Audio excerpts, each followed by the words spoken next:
Welcome to the Morning Edition Extra. I'm Adelmi Ruiz, coming to you from the digital desk at Alaska's News Source. Thank you so much for joining me for the Morning Edition Extra this Wednesday morning, And good morning to you guys. Starting off in our top story for the Morning Edition Extra, the recent freezing rain became a dangerous reality for some drivers yesterday, and it culminated for some in an accident that ended up far more fortunate than it could have.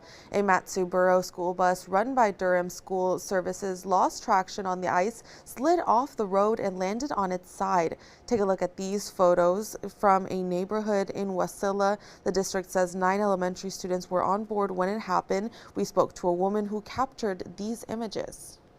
Left the driveway, drove down the street, went to the stop sign, and I even slid through the stop sign. And then I passed the bus on the way on Old Matanuska Road, and I was thinking in my head, I hope that bus is not going in our neighborhood. Dropped my daughter off at daycare, came back, and that's when I saw the bus in the ditch and ambulance and all of the people. According to Durham, the bus had 9 elementary students from the district on board. The district told Alaska's News Source that local EMS responded to the scene. Durham School Services said only minor injuries were reported and all students were transported to their respective schools.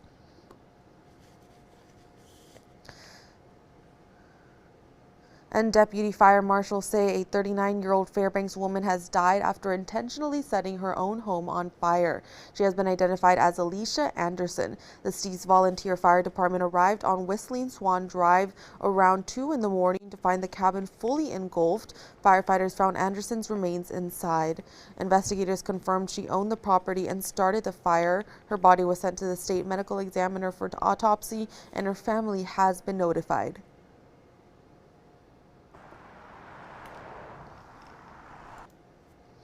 In the past 12 months, 15 people in Anchorage were killed in pedestrian versus vehicle collisions, according to the Anchorage Police Department. In 2023, there were 6 across the United States. According to data compiled by the Washington Post, there's been a surge of pedestrian deaths in the lower 48.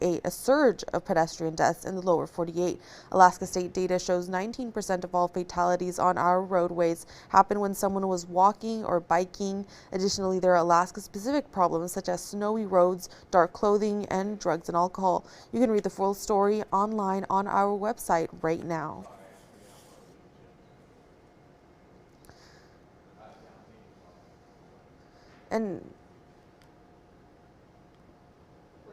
And a proposed Anchorage sales tax. The plan, as proposed, would create a citywide 3% tax, but there's a lot of details to shift through on this and how it moves forward. If approved by the Assembly, it would appear on the April ballot and could begin as soon as July 1st, 2028. The proposal excludes housing, medicine, groceries, gas, child care, and utilities. The public is weighing in on whether this tax is worth supporting.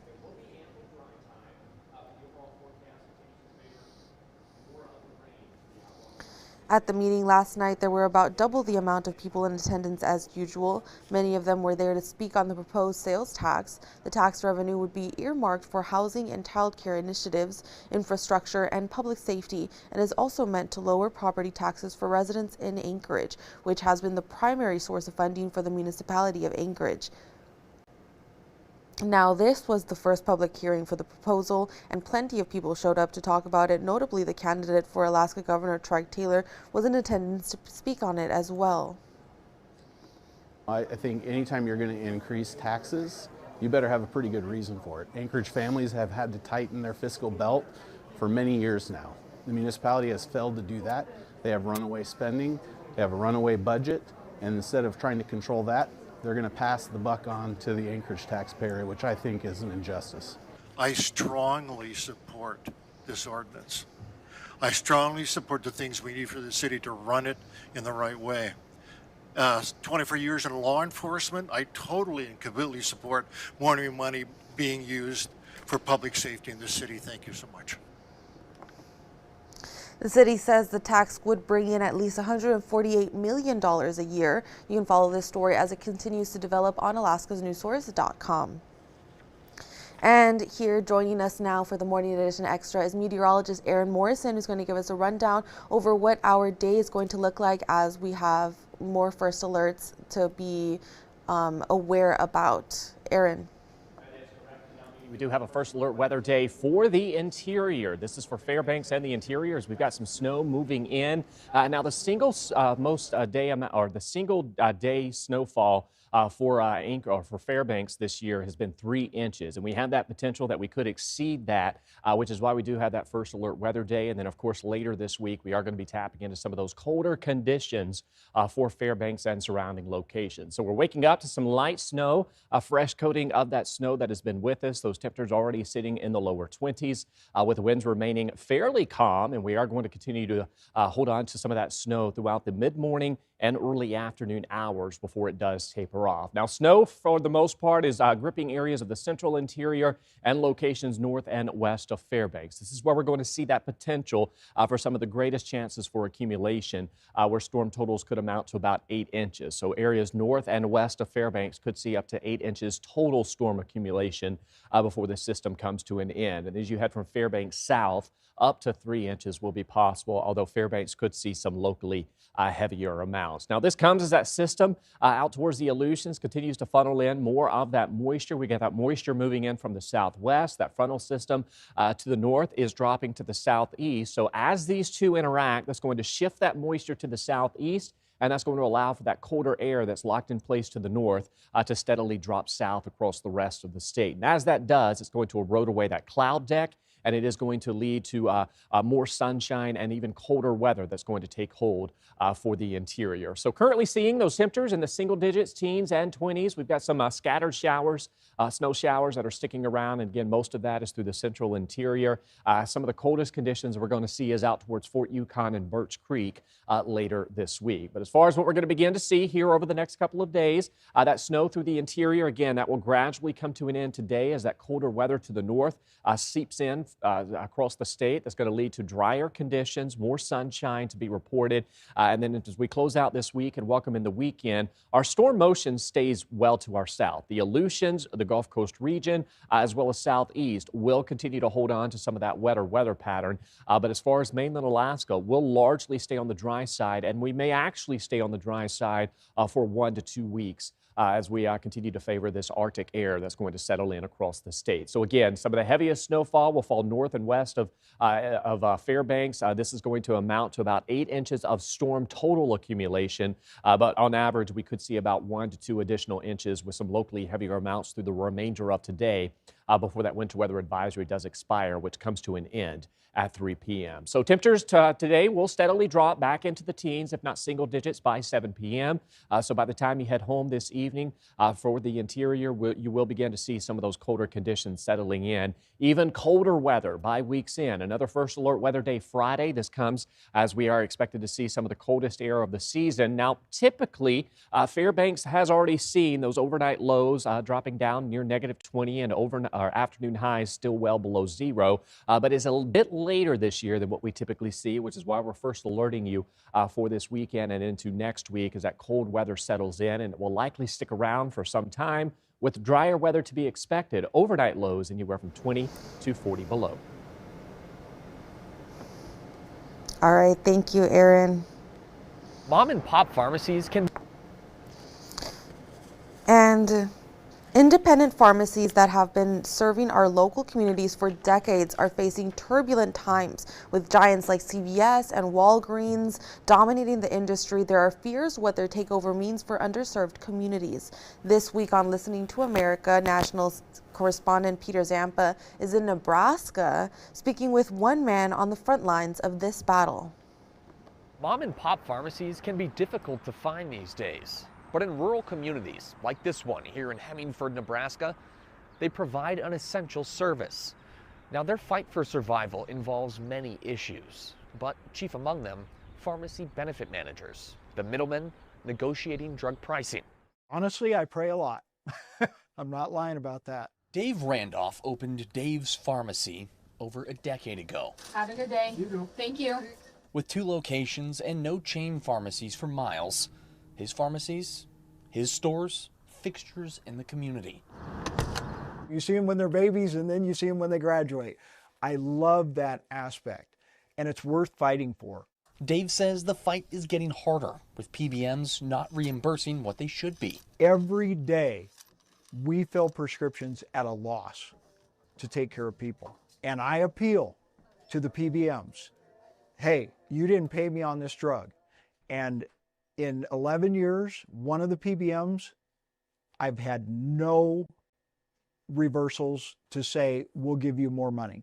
Dave says PBMs do serve a purpose, but he believes the industry is rife with conflicts of interest. They steer patients to their own pharmacies. Dave says 6 to 10 pharmacies are closing every day in the U.S., including chains like CVS. The health giant also owns one of the largest PBMs. Pharmacy benefit managers are a critical component of the healthcare system. They make drugs more affordable in the United States. They also are the only ones in the supply chain that stand up to Big Pharma. Prem Shah is executive vice president of CVS Health. He rejects criticism over PBM transparency, pharmacy favoritism, and choosing drugs from manufacturers based on higher rebates. We pass through, we've publicly stated, 99+% of rebates to our clients. Our clients use these rebates to bring down the cost and make copays more affordable for their patients. And Shah says the reimbursement model is drug dependent. They may have lower reimbursement for brand products that may, put them slightly underwater, and they, make more money on generic products. Shah says CVS Health relies on all pharmacies. With Amazon moving the industry in a digital direction, Shah and Dave both emphasize the value in brick and mortars as they close at rapid rates. Well, I keep doing it. Because somebody has to. It's worth fighting for. Our patients still choose to come to us. And I'm going to fight for that. While Dave and thousands of others lobby their representatives to throw them a lifeline in this existential battle, Dave is going to continue serving this community like he has done for decades, hoping each day is not his store's last. I'm Peter Zampa, listening to America. And Alaska's news source John Thompson spoke with our Washington correspondent Emma Wolfhurst about what's going on in D.C. and what's going on in Washington in politics. Well, President Donald Trump held his last cabinet meeting of 2025. Alaska's news source Washington correspondent Emma Wolfhurst joining us in D.C. Emma, what came out of the last cabinet meeting?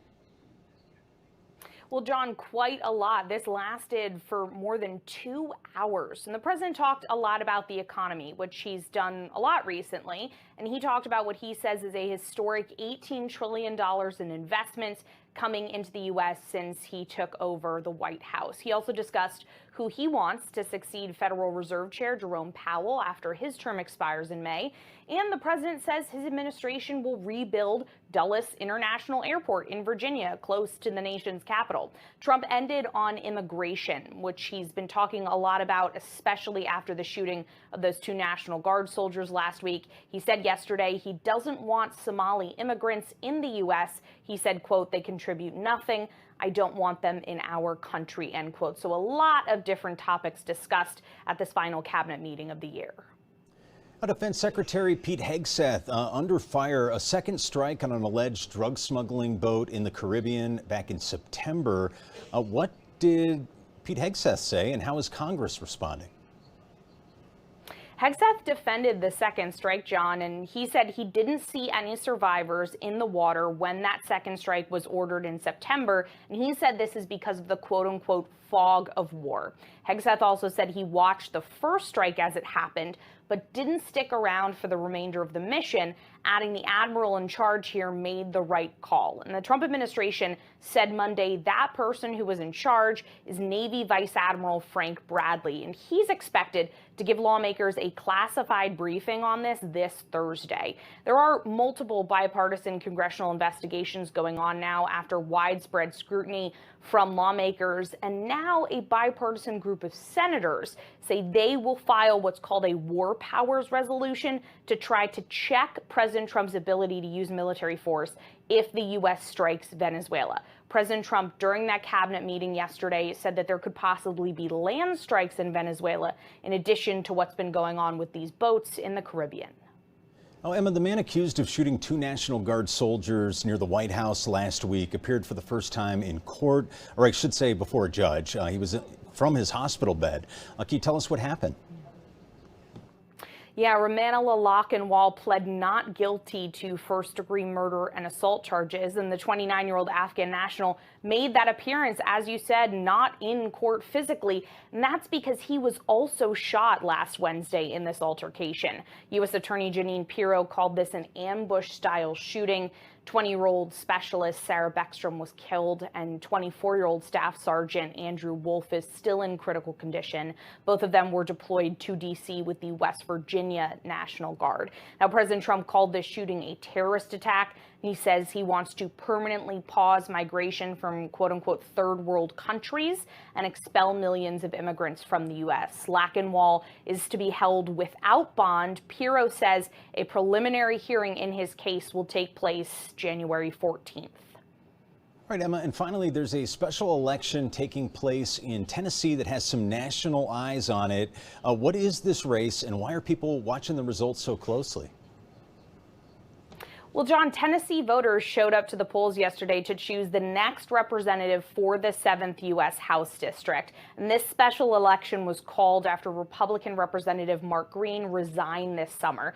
The Republican candidate in this race, Matt Van Epps, has been backed by the Trump-supporting super PAC MAGA Inc. and State Representative Afton Bain is the Democratic candidate here. This is really another temperature check for next year's elections in 2026 after what happened last month in November, and President Trump himself said the world is watching this race. We know House Speaker Mike Johnson was campaigning on the ground in Tennessee ahead of election night, and this district is historically very conservative. President Trump carried it by more than 20 points last year, but Dems believe if they can shrink the margin, even if they don't take the race, this would be a big warning for Republicans ahead of the midterms. Washington Correspondent Emma Wolfhorst, thank you so much for joining us, Emma. We appreciate you. Thanks, John. And a scary moment caught on camera when a trailer hauling sled dogs overturned on an icy interstate in Minnesota. It happened around Saturday. As John Lauriston reports, fortunately, the dogs are okay. What makes me most happy is putting a smile on other people's faces. Meet Jack Punswick. He works as a physical therapy assistant at True Move in KC. His profession has changed his life and others. Last year, doctors diagnosed the then 17-year-old with Hodgkin's lymphoma. Chemotherapy was brutal, to say the least. We first introduced you to him back in February after his diagnosis. It didn't stop him. Jack competed in the 2025 Boys Swimming State Championships and even received the Spirit of Sport Award. I was hairless. I mean, I think I threw up a couple times before I raced. Jack has been cancer-free since April. When the Make-A-Wish Foundation contacted him, he knew exactly how he wanted to use it. I'm choosing to go on a shopping spree and taking all the gifts that I buy and taking them directly to Children's Mercy in Kansas City, Kansas, and giving them all the way to kids in the hospital. I will never forget this. Brian Miller with the Make-A-Wish Foundation says to make this all possible, they created an Amazon registry.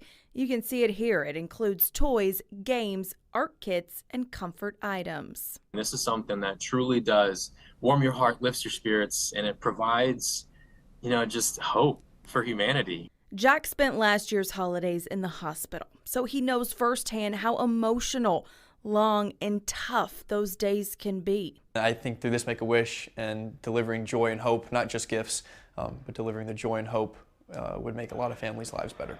His message, you are not alone, especially during the holidays. One thing that I realized about the journey, medicine can only go so far. Hope and joy is what really propelled me through my journey with cancer. In Kansas City, Grace Smith, KCTV 5 News.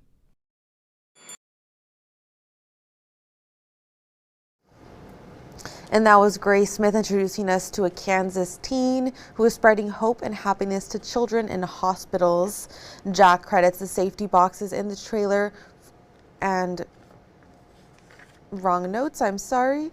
And that was once again Grace Smith introducing us to a teen in Kansas with the Make-A-Wish Foundation.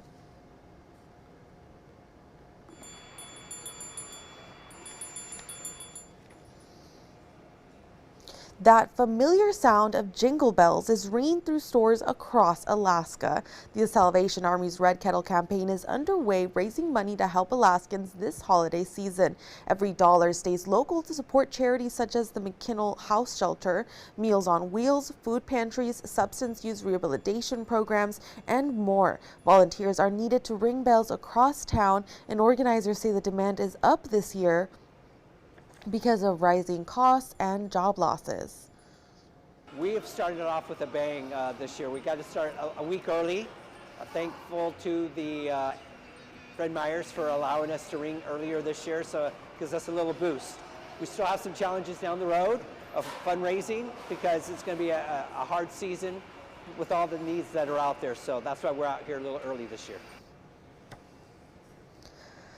The fundraiser runs through Christmas Eve. You can drop cash into the red kettles or even scan a kettle to donate with Google or Apple Pay. You can also go online to donate or sign up to volunteer.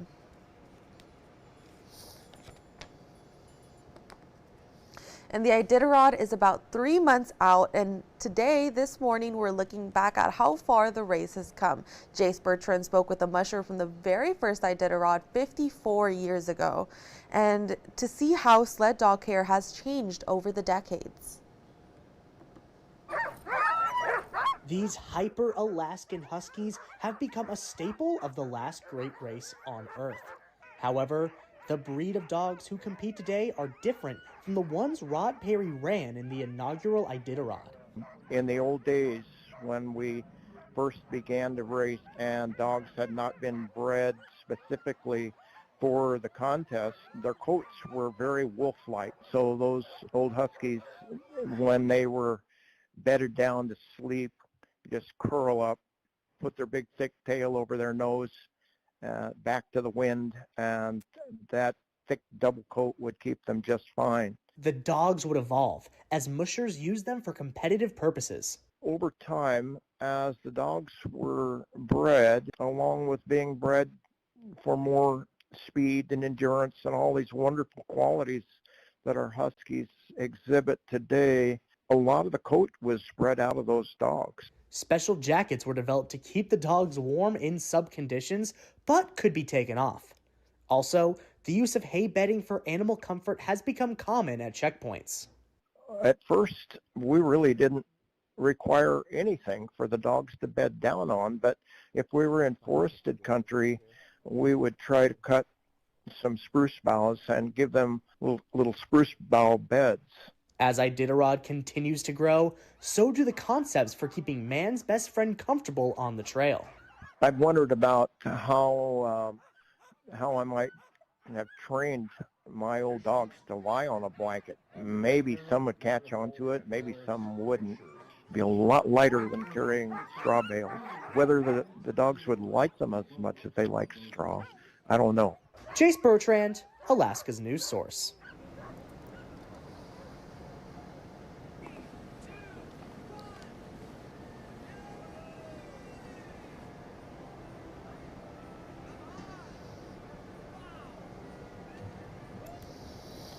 Well, this week continues on with more holiday season opening ceremonies. This one coming from New York City, Bryant Park. The ceremony took place yesterday evening and dazzled onlookers with an array of performances and even some fireworks to highlight the display.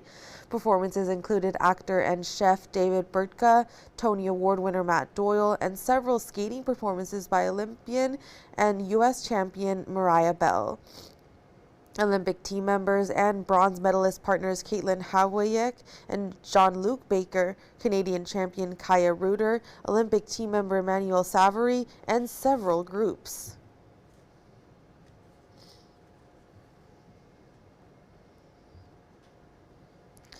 In northeast Missouri, a snowy spectacle is stopping traffic and turning heads. This isn't your average front yard snowman.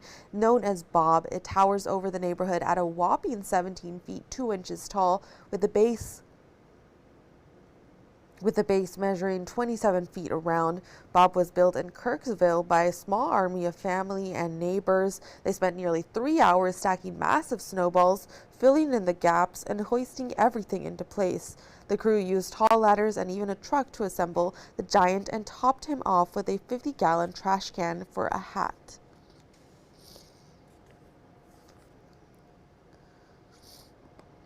And if you've ever traded in games, consoles, or other items at a GameStop, you know that sometimes you walk away feeling a little lighter in the pocket than you might have expected, but this customer did not. They walked in with the highest trade-in value in GameStop history, over $30,000. Yes, this Pokemon card pictured here is valued around $33,000 and was traded in at a GameStop in Grapevine, Texas. The customer received a payout for $30,494 for the card, and GameStop has declared, quote, "Any trolls who publicly claim that GameStop trade-in values are bad are hereby factually and demonstrably incorrect. Any prior and ongoing objections to our trade values are now deemed without merit and factually invalid." That is what they claimed. Wow. And that's it for the Morning Edition Extra this Wednesday morning. Thank you so much for joining me this morning, and thank you for starting off your day with Alaska's news source. We'll see you again here at noon for your news at noon and the latest in news, weather, and more. Have a wonderful day.